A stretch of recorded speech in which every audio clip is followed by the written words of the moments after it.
Kembali bersama kami di Wanita hari ini dan masih lagi kita membincangkan tentang pentingnya kesihatan mental dalam tempoh PKP. Sebelum kita berehat tadi sempat kita mendengarkan antara sikit pengalaman dan juga tips yang disampaikan oleh selebriti terkenal tanah air iaitu Faizal Tahir. Dan Prof, mungkin ada sedikit sambungan yang dapat kita lihat, dapat kita ambil daripada apa yang Faizal katakan tadi. Bagaimana juga mungkin dapat kita manfaatkan bagi seluruh rakyat Malaysia yang sedang menonton ketika ini. Itulah saya memang teruja jugalah mendengar pengalaman Faizal. Terima kasih Faizal kerana menceritakan sedikit apa berlaku di situ.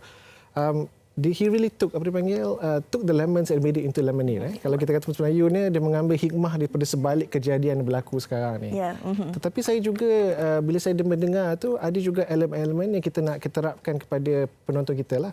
Bahawa dia memerlukan sedikit perancangan. Kita dengar tadi Faizal mengatakan bahawa dia menggunakan teknologi yang sedia ada untuk kerja dia. Dan juga dia juga mempunyai aktiviti untuk anak-anak dia. So sama juga dalam keadaan PKP sebegini, kita memerlukan sedikit perancangan. Dia pun juga berkata tadi bahawa virus-virus ini dia ada tempoh ni kan, 10 tahun, 20 tahun lepas tu datang balik. So it looks like he's really thought forward. So kita pun dalam konteks sebegini perlu mula daripada sekarang ni nak merancang. Seperti kita kata tadi, kita tak sure, kita harapkan 14 hari. Tapi kalau dia berlanjutan, apakah kita punya rancangan untuk kita nak membantu kesihatan mental kita? Itu yang penting. Itu yang kita bincang sekarang ni. So seperti kita kata tadi, sekarang ni kita dalam keadaan hari yang minggu pertama ni mungkin tak dirasakan lagi sangat. Tetapi perlu dah ada sedikit perancangan. Mungkin kalau yang bekerja di rumah, kalau rumah itu dalam keadaan yang okey, mungkin perlu mengadakan sedikit rutin daripada sekarang juga. Bangun pagi itu mungkin dah kena, because kita kalau biasanya kita ada rutin. Bila dalam PKP ni rutin semua dah lari. So sekarang ni kita kena ada rutin balik tu. So ikut orang, bangun pagi mungkin dia dah satu tempat, dia akan buat kerja dia. Lepas tu dia makan, lepas tu buat kerja balik, lepas tu habis kerja seakan-akan dia pergi kerja tetapi dia kat rumah. Satu cara. Untuk yang suami isteri yang ada anak contohnya, mungkin kena ada perbincangan dalam keluarga antara suami dan isteri, siapakah yang perlu menjaga anak dalam konteks ini. Pagi mungkin si isteri contohnya, dan petang mungkin si suami. Dan anak-anak tu pun perlu diadakan banyak perancangan apakah aktiviti-aktiviti mereka, termasuk aktiviti bersukan di dalam rumah tu. Kalau kita dengar daripada pengalaman di China, kadang-kadang dia punya rumah tu gedang-gedang because orang berlari ke atas, budak-budak kan. So tetapi mungkin itu yang diperlukan untuk seketika, dan of course masa-masa lain tu ada aktiviti-aktivitinya, tidur, makan, membaca dan sebagainya. Untuk kalau yang suami dan isteri saja juga, ataupun ada anak-anak yang besar sedikit, perlu kita fikirkan daripada sekarang lagi safe space ataupun tempat untuk mereka beristirahat seorang diri. We still need that safe space, me time, me time. Walaupun dalam keadaan ni, kalau kat luar tu kita boleh keluar. Sekarang ni semua dekat dalam rumah. So kita perlu adakan, kalau rumah tu besar sikit, senang sikit. Kalau rumah tu kecil, kita dah tentukan, okey, kat tempat ni me time. So mungkin kalau orang pergi ke sana tu kita jangan ganggu dia. Kerana that's me time contoh. Tapi kalau ada juga dalam kalangan kita yang sedang menonton ketika ini, mungkin bukan semua dalam kalangan kita ni bernasib baik kan Prof? Betul. Ada juga dalam kalangan penonton yang mungkin ketika ini duduk di rumah yang mungkin hanya ada 2 bilik, tapi ada 12 ataupun 14 orang penghuni dalam rumah tu. Betul. Saya pun terfikir macam juga mana yang tu. Saya terfikir yang paling sesuai kalau macam tu kat dalam toilet lah kot. Because dia ada sedikit confined space kan. Ataupun satu lagi cara, kalau yang menggunakan katakan social media ataupun apa dipanggilnya TV contohnya, komputer kecil kan, komputer riba. Kalau dia pergi ke satu tempat yang telah ditentukan bahawa itulah dia punya me time. So dia dalam dia punya own space walaupun ada ramai orang keliling. So antara dua cara yang mungkin boleh dilakukan kepada mereka yang mungkin tempat tu tak begitu besar sangat. Okey, ini penonton kena ambil maklum bahawa kita, setiap daripada kita ni perlukan waktu kita sendiri, ruang kita sendiri. Betul. Tapi kadang-kadang selain daripada perlukan ruang untuk diri sendiri dalam tempoh PKP ini, mungkin juga ada juga faktor-faktor lain yang boleh menjurus kepada masalah kesihatan mental ni. Contohnya dalam tempoh 14 hari ini seronok sebab dapat meluangkan masa bersama dengan keluarga. Tapi ada juga dalam kalangan kita ini yang bekerja dengan gaji hari. Seperti mereka yang memandu e-hailing ataupun mereka yang membawa lori tapi dibayar gaji hari, mereka yang bekerja di pasar dan sebagainya. Mereka ini tak ada majikan tetap. Jadi bagaimana ini juga boleh menyebabkan kegusaran dan juga boleh menjadi masalah mental jika perkara ini berterusan dan jangka masa yang panjang. Kita tahu bahawa isu sosioekonomi memang akan berada di fikiran semua orang, termasuk kita dekat sini pun sama juga ya. Tetapi yang kita boleh tahu bahawa dalam konteks PKP ini semua orang dalam keadaan yang sama. Ya, semua dalam keadaan yang sama. Mungkin ada yang lebih senang sedikit daripada yang lain ya. Tetapi inilah juga masanya juga kita untuk memikirkan cara lebih kreatif untuk mungkin menaikkan kita punya taraf hidup sedikit, sedikitlah.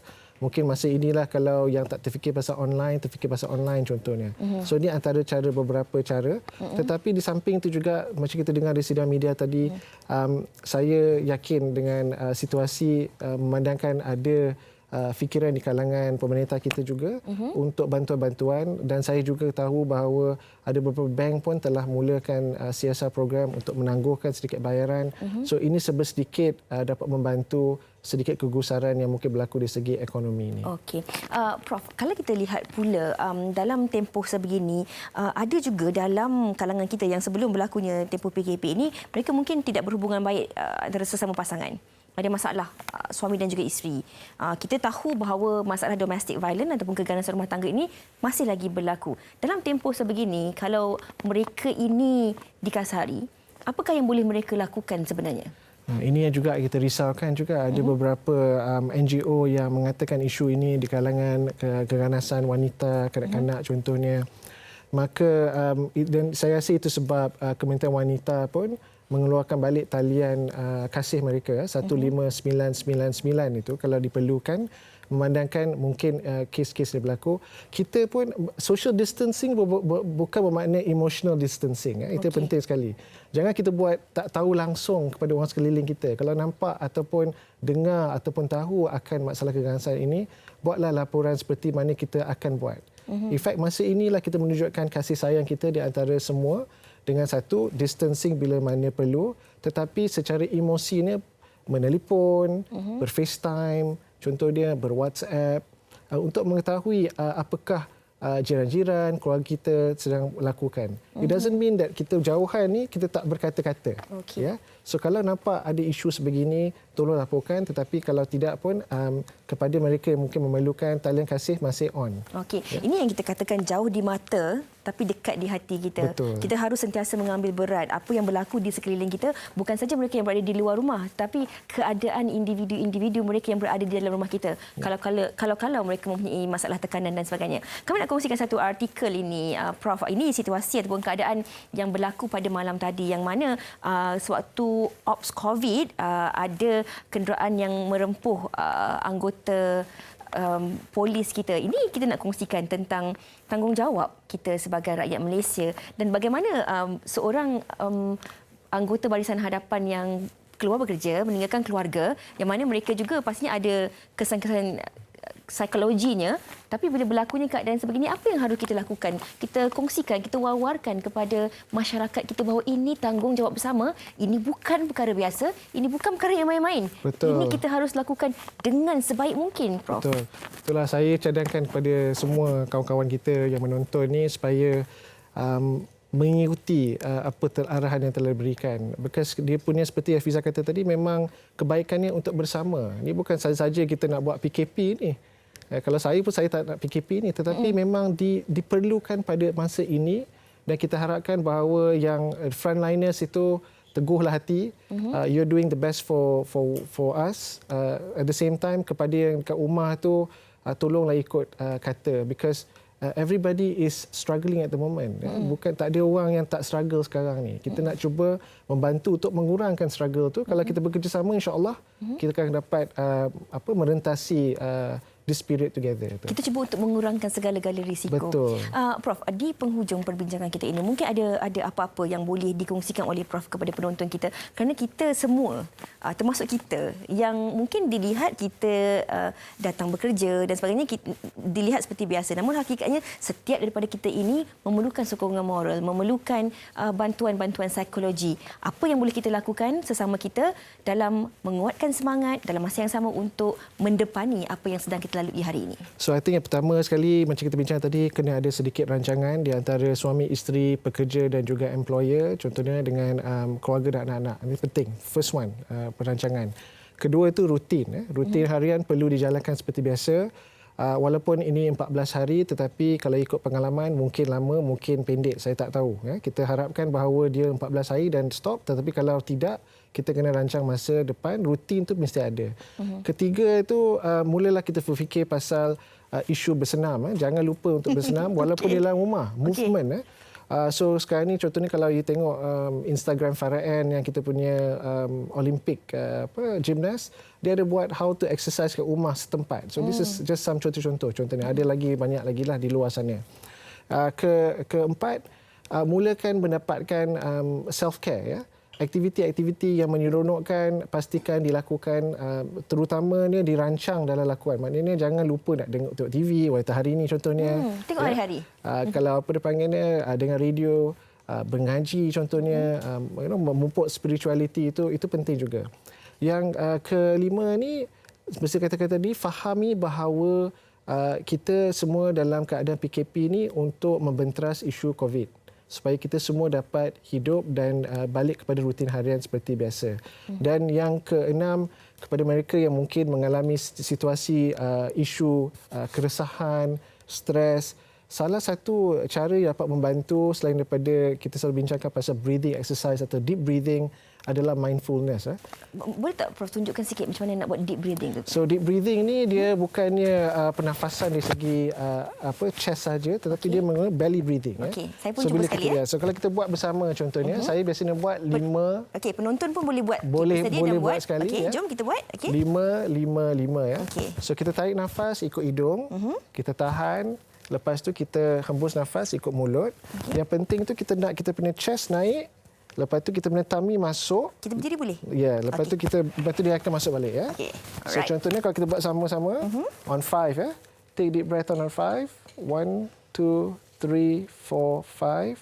Tahan 5. 1 2 3 4 5. Lepas tu hembus 5. 1 2 3 4 5. Yang penting tu chest tu kena naik, tummy masuk, lepas tu dia keluar because angin dah masuk banyak ya. Macam ada rasa. So belly breathing. Kalau you buat semua naik atas ke bawah ni maknanya tak cukup lagi. Dia kena naik, tarik nafas, tahan, lepas tu bila hembus tu chest comes down, tummy comes out ya. 5 15 saat. Okey. Kali 4 1 minit. Buat untuk 5 minit insya-Allah akan rasa tenang sikit ya. Tenang sikit. Kalau kita tambah pula dengan aplikasi di mana kita memikirkan pasal sekarang dan kita memikirkan pasal di mana kita berada sekarang tanpa apa-apa judgement, itu dipanggil mindfulness. Kawan saya Dr. Roza Nizam Zakaria daripada UIA ada satu video yang agak bagus sekarang ni pasal mindfulness yang dapat membantu kalau mereka yang mengalami masalah sedikit keresahan ataupun kegelisahan. Dan jangan lupa bahawa Befrienders masih bersama dengan anda. So kalau memerlukan bantuan dari segi perlu somebody to talk to, bolehlah menelpon mereka juga. Okey, baiklah. Saya kira pengakhiran dan juga rumusan yang cukup-cukup baik untuk sama-sama kita manfaatkan untuk diri kita sendiri dan juga anda penonton-penonton wanita hari ini yang ketika ini di hari ketiga PKP kita seluruh rakyat Malaysia. Yang paling penting sekali kita harus mengikut saranan dan juga arahan kerajaan dan ikut apa yang telah pun dikongsikan oleh Prof tadi. Ada saluran-saluran tertentu yang boleh kita luahkan perasaan kita. Terima kasih sekali lagi kita ucapkan kepada Prof di atas kesudian untuk meluangkan masa bersama dengan kami dan juga penonton dan dengan pelbagai pengisian diberikan pada hari ini. Terima kasih Prof.